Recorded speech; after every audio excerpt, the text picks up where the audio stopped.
Assalamu alaikum students and welcome everyone to second week of online class.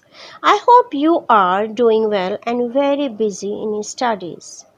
My dear students, today I am going to teach you second lesson of your English textbook. The lesson name is To the Boys Hall. This story is from Nicholas Nickleby. It has been written by Charles. To the Boys' Hall was a boarding school for unwanted children. In this story, you will observe three main characters. Mr. Squeers was the headmaster of the school. He was ignorant and brutal headmaster. Mrs. Squeers to give the boys a mixture of sulfur syrup and daily in the morning. And third character is Nicholas Nickleby. This is the picture of Mr. Squeers. You can see in this slide. Now move towards the story To the Boys' Hall. One day, Nicholas Nickleby was sent to be a teacher at school. He stood in wonder when he saw the dirt and ugliness of the schoolrooms and the pitiful appearance of the boys. He amazed to see that every student with pale face, thin body and feeble eyes like old man, and Nicholas saw that all boys were dressed in a square, a lot of dirty and old clothes. They had never known mother's love. In first morning of his job, Nicholas saw the boys were lined up to receive their daily medicines. It was the mixture of sulfur and syrup. This was supposed to keep them healthy, but Mrs. Squires told Nicholas actual reason of this medicine. The medicine was so unpleasant that it stopped them being hungry, and they ate less breakfast and dinner. Now Mrs. Squires started to give them. The test was very bad and no one wanted to take it.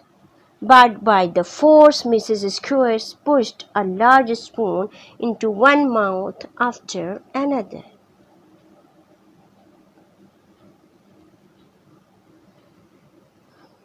They were showing and pretending good attitude and behavior with boys in front of Nicholas. One day, Nicholas saw at the breakfast time there were a number of balls around the table. Mr. and Mrs. Squares poured a brown mixture that was called porridge. It looked rather like hot sawdust.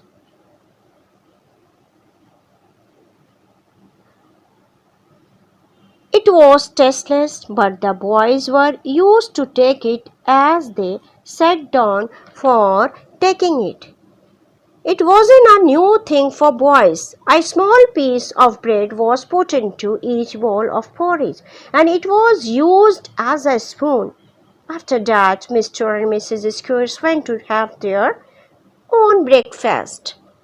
They had given a bowl of porridge and some butter with bread to Nicholas.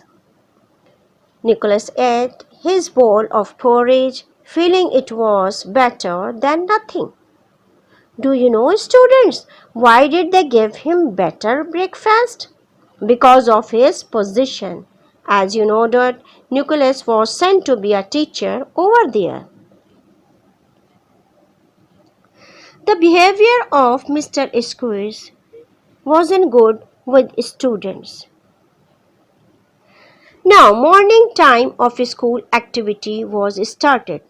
Nicholas observed all boys were silent and unhappy. There was none of the happy laughter and play that is usual in a school. Because Mr. and Mrs. Square's behavior with the student wasn't polite and good. They were not giving them good education and environment. Mr. Squeeze was showing good performance in front of Nicholas. He was providing only one book among 80 students. He was pretending that he is giving modern education, but actually he was taking a lot of work from boys. Even boys were cleaning the windows, weeding the garden, and looked after horse and pumping water. In short, they were doing all odd works. But Mr. and Mrs. Squares convert into modern education. They were pretending that they are giving education by activity.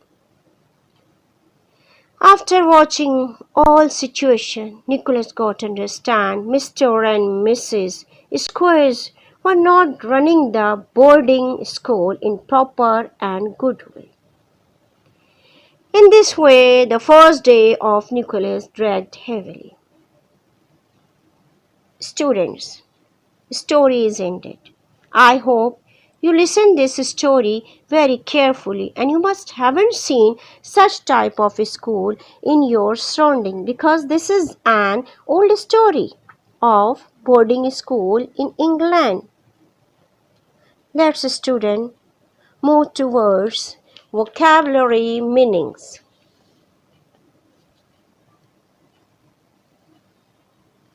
You have to copy down these vocabulary meanings in your English textbook and learn it as well. Phrases and idioms and their meanings. You have to copy down in English text copy and learn it. Now students, move towards text exercises from book. Exercise A, book page number 11. In this exercise, the question list contains words in the order in which they occur in passage. For each one, find in list B a word or phrase of opposite meaning. You have to do this exercise in your English text copy. Answer has been given in PDF. Exercise B on same page, page number 11.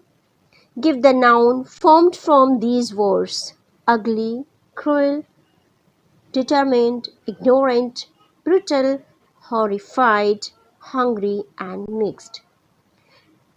The answer of these questions has been given in PDF. You have to do this work in your English book, English copy. Now students, let's move towards grammar work.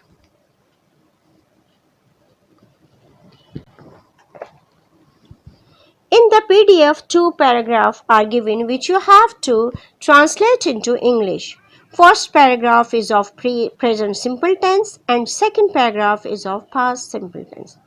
Now let me brief you about these two tenses. Before starting present simple and past simple tense, I would like to tell you about tense. What is tense? Tense of a verb shows that time of an action. And there are three main tenses: present tense, past tense, and future tense. Today I will teach you present simple and past simple tense. Present simple tense. It is used to express an action in present time. It is used to show habitual action or usual action, daily routine, or universal facts. For example, he drinks tea every morning.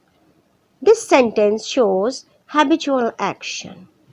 Next example, I get up every day at 5 o'clock. This sentence shows routine action. Number 3, the sun rises in the east. It shows facts. Now students, how to form present simple tense. In this slide, you can see the structure of present simple tense. Subject, first form of verb, then object. Example, I get up early in the morning. Students, if subject is in first person singular or plural, so for negative sentence we will use do not just after subject. And for interrogative subject, do will come at the beginning of the sentence, that is before subject, and you will put sign of interrogation at the end of the sentence. For example, I get up in the morning. I don't get up in the morning. Do I get up in the morning? Students, keep it in your mind. If the subject is third person singular, that is he, she, it, or any name, we use doesn't for negative sentence and we put does at the beginning of the sentence and at the end of the sentence sign of interrogation. For example, she writes a letter. She doesn't write a letter. Does she write a letter? Okay, students, I hope you understood this present simple tense. Let's move towards past simple tense. Past simple tense. It is used to describe the action in the past. Whenever you try to describe that happens before now, that is before present, you can use this past simple tense or past tense. How to form past tense? You can see in this slide the structure of past simple tense. For example, he laughed at him. They ate an apple. You drove a car. Structure, first you write down subject, then second form of verb, then object. You drove a car. For negative sentence, we use just after subject didn't, and second form of verb is changed into first form of verb. Example, you didn't drive a car. And for interrogative sentence, did you drive a car? Did will come at the beginning of the sentence and at the end of the sentence you will put sign of interrogation. I hope you understood this tense. Okay students, thank you. Lesson is ended.